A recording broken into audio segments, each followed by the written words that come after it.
Le Guillaume, de bon matin ce matin. Eh ben, De bon matin ce matin, complètement, mon cher Rust. Et là, on va parler de quelqu'un qui fait l'unanimité. Bien évidemment, vous le savez, à chaque fois on est là, on se dit, who's the greatest? Qui est le GOAT? Qui est le greatest of all time en MMA? Qui est le meilleur de tous les temps en MMA? Certains disent John Jones, d'autres Georges Saint-Pierre, d'autres même Habib Nurmagomedov. Eh bien, chez les femmes, il y a quelqu'un qui met tout le monde d'accord. Et cette personne, c'est générique, Serge. Soit.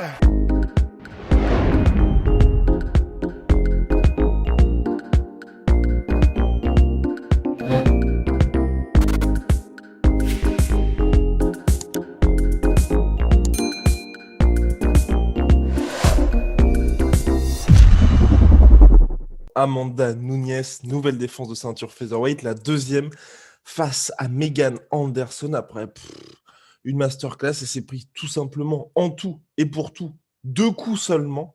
Et ouais, que dire de plus? Que dire de plus sur Amanda Nunes? Qu'est-ce qui se passe, mon cher Rust? Ah non, non, bah c'est parfait parce que je voulais en parler, quoi. Ah oui, ah oui, d'accord, formidable. J'étais déjà concentré, en fait. Je pensais qu'il y avait un petit problème de son. Et bah là, c'est parti. Regardez, Rust est prêt, il est chaud bouillant. On met la petite pièce dans la machine. Et Bah c'est non, mais en fait, parti. c'est vrai que ce qui est bien chez les femmes, c'est qu'au moins, le GOAT, là, il n'y a aucune discussion possible, en fait. Parce que, bon, là, contre Megan Anderson, c'était terrifiant, en fait. Déjà, premièrement, c'est beau ce qu'elle fait. C'est-à-dire que non seulement elle les tartine, mais en plus de ça, c'est vraiment beau ce qu'elle fait. C'est-à-dire qu'au-delà du fait qu'elle met des gros parpaings, bah, il y a aussi tout un jeu derrière qui est intéressant.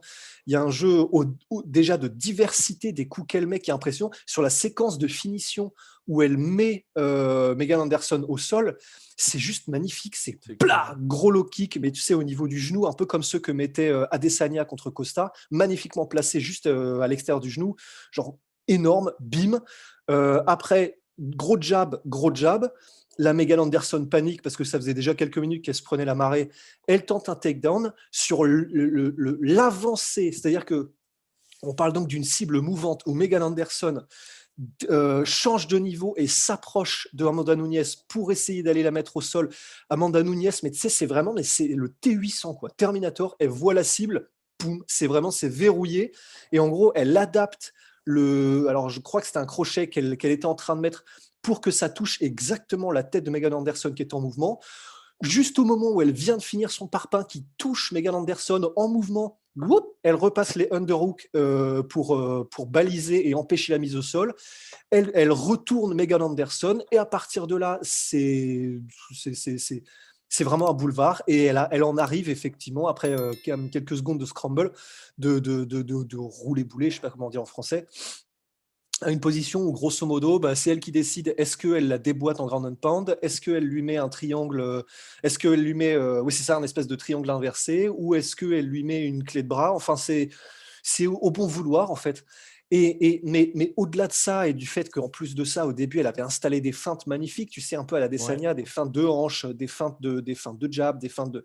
Elle a un jeu qui est tellement complet. En plus de ça, depuis, et c'est là qu'elle est devenue la GOAT, depuis qu'elle a travaillé sa prépa physique beaucoup, beaucoup plus avec l'ATT, bah, c'est à partir de là où elle a commencé à ne plus perdre, même si il y a un combat dont on pourra reparler avec Valentina Shevchenko qui est comme ça.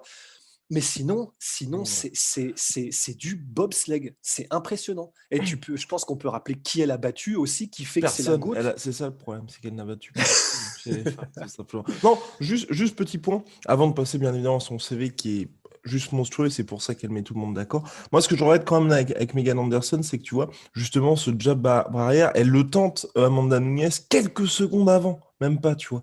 Et donc, c'est un peu le seul reproche que j'ai, c'est que là, on a vraiment vu la différence entre quelqu'un comme Amanda Nunes, qui est une vraie combattante, qui a ce QI combat, et que même, tu vois, Valentina Shevchenko, c'est pour ça qu'elle a tant de mal.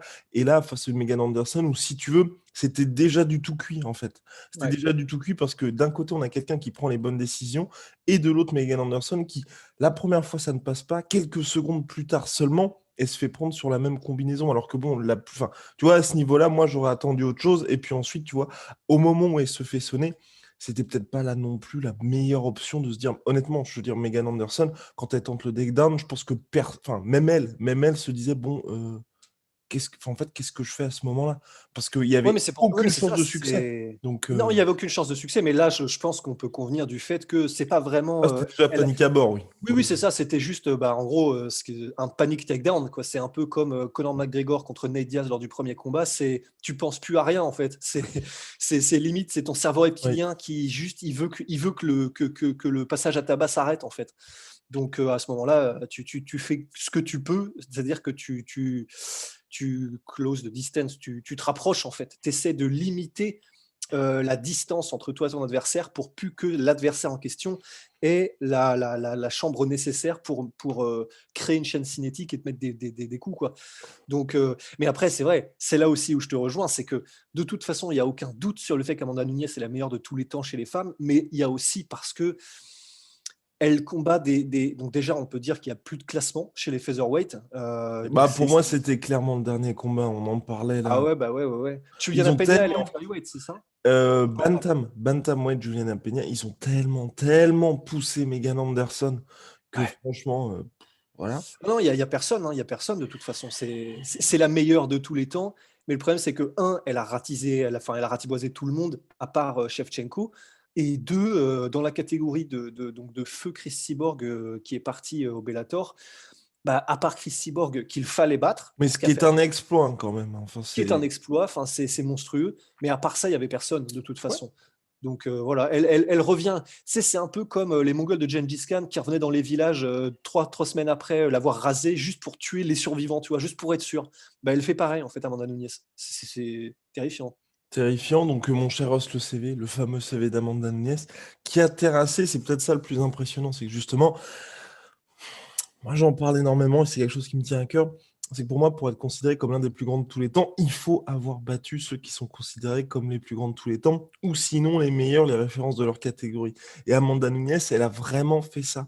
Vraiment, on a vraiment cette impression que elle avait sa petite liste et Ouais, regardez sur Wikipédia les plus grandes de tous les temps. Il y avait le top 5, elle a fait d'accord. D'accord, bon bah je dois me farcir tout ça. j'arrive. Allez, c'est exactement Ouais, ça. non, c'est ça, c'est le Death Note en fait. C'est-à-dire que il y avait, il y avait Ronda Rousey qui est, grâce à elle, c'est-à-dire que quand même, il faut rappeler aussi que Ouais. quoi qu'on pense de Ronda Rousey, c'est grâce à elle qu'il y a tout ça aussi. Alors peut-être que le MMA féminin serait arrivé de toute façon, c'était peut-être dans l'ordre des choses, mais c'est Ronda Rousey qui a précipité le truc parce qu'elle éclatait tout le monde, parce que c'était ce destroyer qu'on connaît.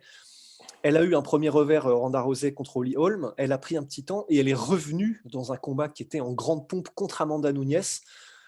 Sauf que, bon, bah, même si toute la promo était centrée sur Ronda Rousey, bah, il Ouais. n'y a pas eu photo. Et 47 secondes. ouais, voilà, Amanda Nunes vraiment a littéralement roulé sur Ronda Rousey. Ouais. C'était flippant. Donc il y a eu Ronda Rousey qui était jusque-là considérée comme une des meilleures de tous les temps. Il y a eu bah, Holly Holm aussi, qu'elle a battu ensuite d'ailleurs, Amanda Nunes. Il y a eu donc Chris Cyborg. Misha Tate aussi, moi j'ai envie de mettre. Misha Tate, c'est Absolument. là où elle prend la ceinture à l'UFC 200. Ouais, Là, absolument. quand même, je le mets. Enfin, c'est jamais été de la plus grande de tous les temps, mais Misha Tate, elle fait quand même vraiment partie des meubles. Ah oui, non, complètement. Misha Tate, c'était un peu. Et elle a donc eu la ceinture, Misha. Oui, elle a eu la ceinture. Ouais, elle a eu ça. Bah, c'est là Oui, qu'Amanda Nunes prend la ceinture. oui, elle lui a pris la ceinture. C'était Ouais. pas une ceinture vacante. Un Ouais, autre voilà. sweet cupcake. Ouais. Voilà. Donc, C'est son surnom, hein. C'est son oui, oui, surnom, c'est son cupcake. surnom. Oui, oui, non, parce que Mais, bon, mais oui. c'est toujours drôle aussi parce que bah, elle est super jolie et du coup, enfin voilà. Et elle a battu Misha Tate, elle a battu Holly Holm, elle a battu Ronda Rousey, elle a Holly battu donc Holm, qu'elle finit, Holly Holm. qu'elle Ça, moi, finit j'ajoute ce petit. salement. Elle finit salement Holly Holm. Ouais, elle finit salement Holly Holm. De toute façon, généralement, quand elle te met pas mais vraiment mais un boulevard dans la tronche pendant 5 rounds, Façon elle te Felicia finit et violemment. Spencer. Ouais. Ah ouais. Mais donc en tout cas, il y a jamais vraiment il y a jamais vraiment de match en fait. C'est-à-dire que tu as Sauf. vraiment on y reviendra peut-être, on y reviendra. Donc en tout cas, voilà, il y a eu Chris Cyborg aussi, qui était vraiment littéralement celle qui faisait peur à tout le monde, que Mhm. personne ne voulait affronter. En gros, Chris Cyborg, avant qu'elle combatte Amanda Nunes, faisait à tout le monde ce qu'Amanda Nunes fait en ce moment, en fait. Bah, puis on C'est-à-dire va pas que se mentir, tout le monde avait très très peur pour Amanda Nunes dans ce ah combat. ouais, C'est d'ailleurs Nunes ah qui ouais. se fait toucher en première. Et vraiment, ce combat-là, Amanda Nunes est outsider. Et enfin, ouais, non, ça a été une surprise pour tout le monde, ce résultat. Ah ouais, non, non, bah ouais, parce que c'est vrai que non seulement Chris Cyborg était complète, c'est-à-dire que elle était très bonne en lutte, très bonne au sol, ultra forte debout, Et on se disait, bon, bah, même si elles se ressemblent un peu, parce qu'elles ont tous les deux un vrai knockout power, qu'elles frappent extrêmement dur et qu'elles sont très complètes, bah, avec Christy Borg, c'est la version au-dessus en termes de gabarit de Amanda Nunes. Donc on s'était dit, dans l'ordre des choses, ça devrait mal se terminer pour Nunes. Et en fait, ben, sauf que c'était sans compter vraiment sur l'equalizer divin d'Amanda Nunes. Et elle a mis Chris Cyborg KO, quoi, ou TKO, ou je sais plus À exactement, mais en KO, tout elle se cas, fait face planter, hein, Chris Sabre. bon, et voilà, donc mes Mais souvenirs je étaient un regrette peu. pour le coup, pour ma part, hein, qu'il n'y ait pas eu de revanche entre les deux. Parce que Chris Moi Sabre, je trouve aussi. qu'elle n'avait pas du tout bien géré ce combat-là, en fait. Parce Non. que justement, elle sonne Amanda Nunes, elle se fait toucher. À partir du moment où elle s'est fait toucher, je pense qu'elle a vraiment été piquée dans son orgueil, tu vois, de se dire, Ouais, oula, attends, c'est la première fois qu'il y a quelqu'un qui me fait un peu mal. Enfin, je suis en train de me faire Chris c'est ça. Cyborgiser, donc je vais aller à la C'est bagarre. c'est ça. Vraiment, il s'est passé un Georges Saint-Pierre Matsera numéro un, tu vois. Enfin, Exactement. c'était à l'ego total. Elle faisait n'importe quoi une fois qu'elle avait été touchée. Enfin, c'était. Donc, j'aurais effectivement aussi été très curieux de voir une revanche, mais si je me souviens bien, l'UFC a fait en sorte que ça se fasse pas trop quand même, quoi. Exactement. Donc ensuite, Chris Cyborg est parti au Bellator. Amanda Nunes, depuis, explose toutes les featherweights qui se trouvent sur sa route. Et donc, il y a Et ce les et puis il y a bantamweight. aussi, il y a eu quand même cette victoire aussi. Moi, je l'avais, c'est pas du tout la plus bling bling, mais c'est important, tu vois, dans cette optique de je suis la plus grande de tous les temps parce que elle a nettoyé la catégorie. On ne parle bien évidemment pas de Raquel Pennington, hein, rassurez-vous. On parle de, on parle de Germaine Derandami parce que Germaine Derandami, c'est la première championne featherweight de l'histoire qui a un CV aussi long comme le bras en striking avant sa carrière de MMA et qui est, je veux dire, personne ne va affronter Germaine Derandami. Et Amanda Nunes l'a battue donc par 2 fois, je crois, à l'UFC, si je ne m'abuse, et la Ouais, deuxième je fois, crois, ouais. c'était pour la ceinture. Et là aussi, très impressionnant parce que après un premier round où elle roule vraiment sur Germaine Derandami, quand le striking n'a pas suffi, elle s'est servie de sa lutte pour vraiment dominer de la tête et les épaules ce combat. Donc ça ajoute aussi, tu vois, au côté, bah, c'est pas juste une strikeuse Amanda Nunes. Mais, Ouais.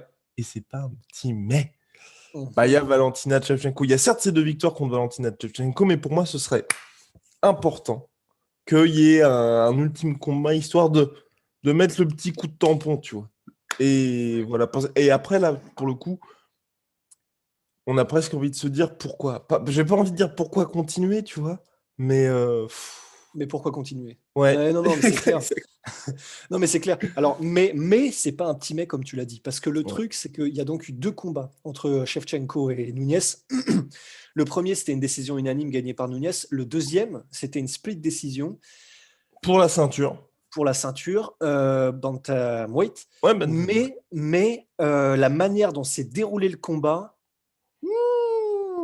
parce que le truc, c'est que debout et jusqu'au cinquième round, en fait, jusqu'au cinquième round, c'était très serré, mais personnellement, je donnais l'avantage à Shevchenko. Mhm. Et au cinquième round, il y a eu un petit, comment dire, Nunez comment dire, le croisement de, tu sais, Johnny Hendricks versus Robbie Lawler numéro un, où Johnny Hendricks, c'était très serré, et en gros, dernier round, il a dit, bon, ce sera pas spectaculaire, mais je veux m'assurer de gagner le titre. Donc, il a mis Robbie Lawler au sol et il n'a rien fait. Ben, il y avait un petit peu de ça dans Nunez versus Shevchenko, le deuxième. Et du coup, c'est quand même. Alors, bon, ça veut dire que Nunez a pu mettre au sol Shevchenko, si je me souviens bien. Mais ça veut quand même dire que c'était très, très chaud, en fait. C'est-à-dire qu'elle n'avait pas forcément confiance en le fait sur un cinquième round où elles sont toutes les deux debout, que ça pourrait pas mal se terminer. Et du coup, voilà, elle a décidé, bon, bah, je vais juste gagner, tu vois.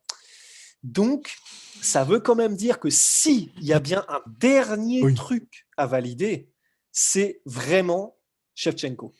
C'est clair, non, parce que même là, Juliana Peña, qui est la prochaine, elle est forte, Juliana Peña, mais c'est pas non plus la même classe. Et c'est vrai qu'aujourd'hui, on a cette catégorie vraiment, pour moi, hein, en tout cas, ce que je pense, c'est à 2 vitesses, tu vois. Ouais, Que ce soit, et idem chez les flyweight, tu vois, où on a vraiment Valentina Shevchenko et Amanda Nunes qui écrasent vraiment cette catégorie, façon Dimitri Johnson chez les flyweight auparavant, où en fait, en gros, ouais, il leur faut, il faut juste ajouter des mecs ici et là.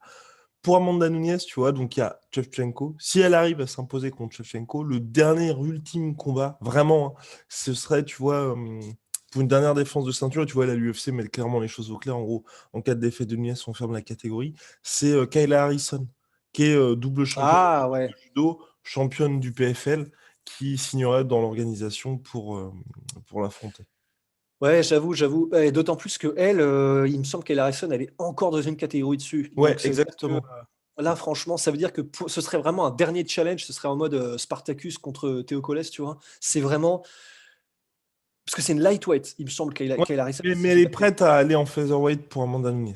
Mais c'est chaud parce que donc ça veut dire que Nunez, qui est une bantamweight en réalité, non seulement elle monte de catégorie parce elle s'en bat la race et qu'elle est trop stylée, donc non seulement elle monte en featherweight pour gagner la ceinture et la défendre, mais là ça veut dire qu'elle se battrait contre une featherweight qui vraiment, même si Chris Cyborg cutait aussi beaucoup, elle se battrait contre une lightweight en fait tout simplement qui, ok, est prête à descendre en featherweight, mais serait monstrueuse le jour du combat probablement au niveau du gabarit.